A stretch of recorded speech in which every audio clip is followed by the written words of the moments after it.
Take courage, heart dwellers, and don't be afraid. The Lord is with us, and He's been preparing us for this hour for several months. We must cleave to Him and stay in prayer. Last night it was brought to my attention, and I put out a word about the DEFCON level 3 we are at in this country, just to the prayer chain, and how NATO is massing their troops toward the Russian border, and how Obama wants to strike Syria and provoke Russia into the Third World War.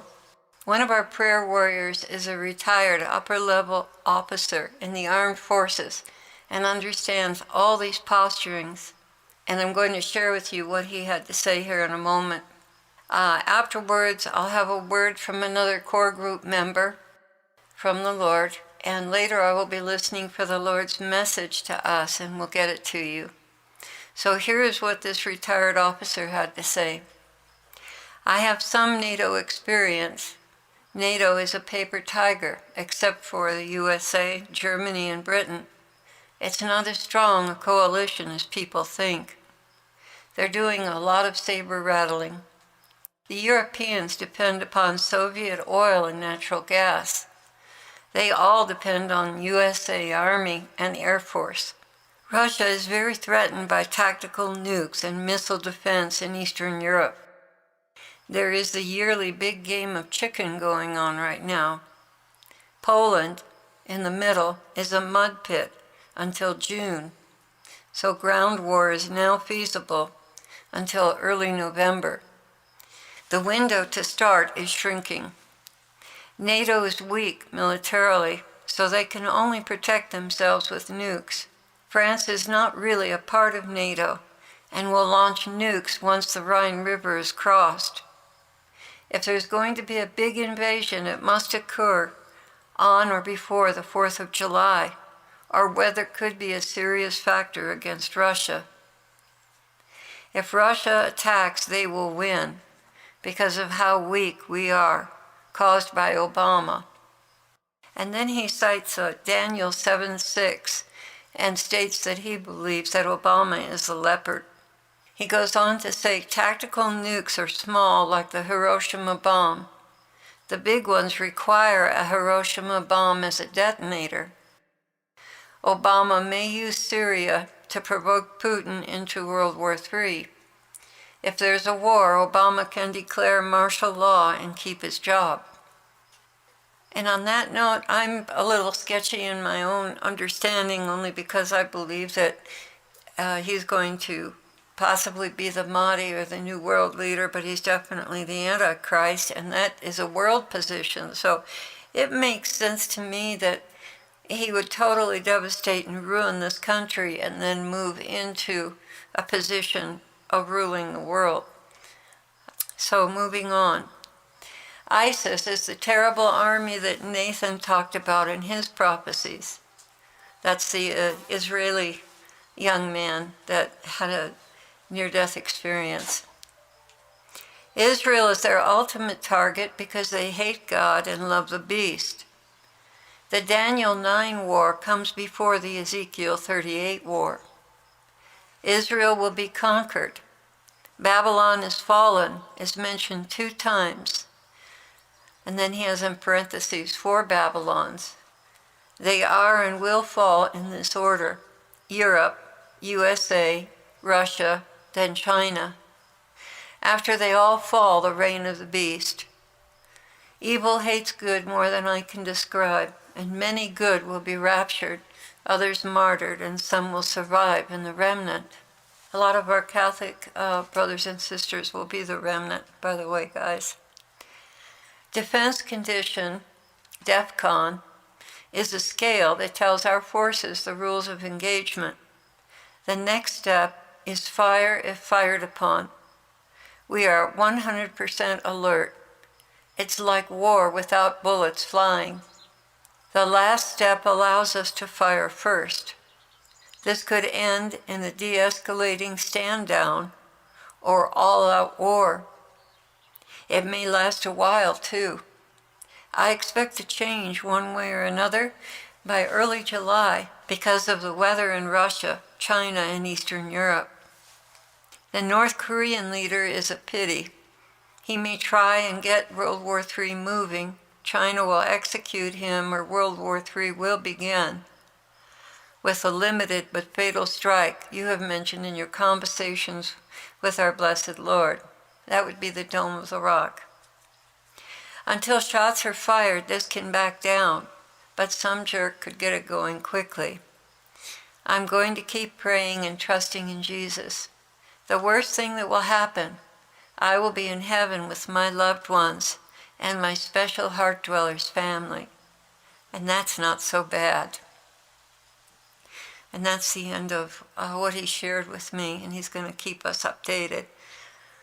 He lives outside of Baltimore, just past the foothills leading up to the mountains there. So he's living in a valley on the other side of that ridge of mountains, which, if things happen the way it's been spoken of, the water's going to pass right through that valley all the way to the foot of the Alleghenies. The next word that I had was from one of our intercessors, someone we depend on a great deal for prayer. And she said, the Father said that it was vitally important that we pray for the nations, that we pray for its leaders, even those who are doing evil. He said that you cannot imagine the changes that can occur if even one of these hearts is turned to him. Pray for Israel. Pray for America, and in particular New York and Miami, as well as the surrounding islands. Pray for all nations. Pray for the planet. Pray for the souls of all the soldiers in the world. Pray for the souls of all men in the world. Pray for the land, for the oceans, and for all the animals. Then he quickened Ezekiel 14:11 to her. Now, I'm just going to read you quickly what that line says, but then I want to share with you the rest, the entire chapter, because it really points to the sins of Israel. So Ezekiel 14:11 in the King James says, that the house of Israel may go no more astray from me, neither be polluted any more with all their transgressions, but that they may be my people, and I may be their God, saith the Lord God. This is what we had talked about in a previous message, where the Lord mentioned that Israel was divided between the religious, the devout Jews, and the young worldly Jews, cultural Jews. So there's a great division there and a great gap, and he's going to allow all this to happen, what I'm about to read to you. He's going to allow it in order to bring them back to him. This is the beginning of Ezekiel 14. Some of the elders of Israel came to me and sat down in front of me. Then the word of the Lord came to me. Son of man, these men have set up idols in their hearts and put wicked stumbling blocks before their faces. Should I let them inquire of me at all? Therefore speak to them and tell them, this is what the sovereign Lord says. When any of the Israelites set up idols in their hearts and put a wicked stumbling block before their faces, and then go to a prophet, I, the Lord, will answer them myself in keeping with their great idolatry. I will do this to recapture the hearts of the people of Israel, who have all deserted me for their idols. Therefore say to the people of Israel, this is what the sovereign Lord says, repent. Turn from your idols and renounce all your detestable practices. When any of the Israelites or any foreigner residing in Israel separate themselves from me and set up idols in their hearts and put a wicked stumbling block before their faces and then go to a prophet to inquire of me, I, the Lord, will answer them myself. I will set my face against them and make an example and a byword. I will remove them from my people, and then you will know that I am the Lord.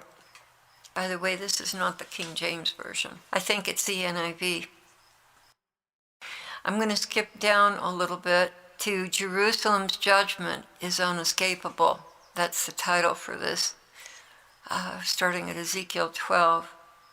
The word of the Lord came to me, Son of man, if a country sins against me by being unfaithful, and I stretch out my hand against it, to cut off its food supply and send famine upon it, and kill its people and their animals, even if these three men, Noah, Daniel, and Job, were in it, they could save only themselves by their righteousness, declares the sovereign Lord. And I don't know if you remember Nathan's prophecy about, I believe, the two witnesses rising from the dead and splitting the valley and the Mount of Olives, and the Lord standing there and sorting out the ones who were sincere and taking them into a provision for safety, and the ones that weren't, excluding them. Anyway, I thought that was interesting because it says here, Noah, Daniel, and Job were in it. They could save only themselves. And the Lord is going to separate the sheep from the goats at that time. Or if I bring a sword against that country and say, let the sword pass throughout the land and kill its people and their animals, as surely as I live, declares the sovereign Lord, even if these three men were in it, they could not save their own sons or daughters. They alone would be saved. Or if I send a plague into that land and pour out my wrath on it, through bloodshed, killing its people and their animals, as surely as I live, declares the sovereign Lord, even if Noah, Daniel, and Job were in it, they could save neither son nor daughter. They would save only themselves by their righteousness. For this is what the sovereign Lord says. How much worse will it be when I send against Jerusalem my four dreaded judgments, sword and famine, wild beasts and plague, to kill its men and their animals. Yet there will be some survivors, sons and daughters who will be brought out of it. They will come to you, and when you see their conduct and their actions, you will be consoled regarding the disaster I have brought on Jerusalem. For you will know that I have done nothing in it without cause, declares the sovereign Lord. Well, we know that the Lord loves Israel dearly and that he is bringing his people back to him. And I think that these passages are shadows of what they're about to go through with the armies of the world aligned against them. Right now it looks like it's about Syria, but I think that's just a decoy for what really is going on. So I want to reiterate this because it's so important that we pray. I'm going to repeat this word from one of our prayer warriors. The Father said that it was vitally important that we pray for the nations, that we pray for its leaders, even those who are doing evil. He said that you cannot imagine the changes that can occur if even one of these hearts is turned to him. Wow, just even one heart. Pray for Israel, pray for America, especially New York and Miami, as well as the surrounding islands. Pray for all nations. Pray for the planet. Pray for the souls of all the soldiers in the world. Pray for the souls of all men in the world. And pray for the land, for the oceans, and for all animals. So that's our job right now. The Lord is calling us into prayer for all of these things.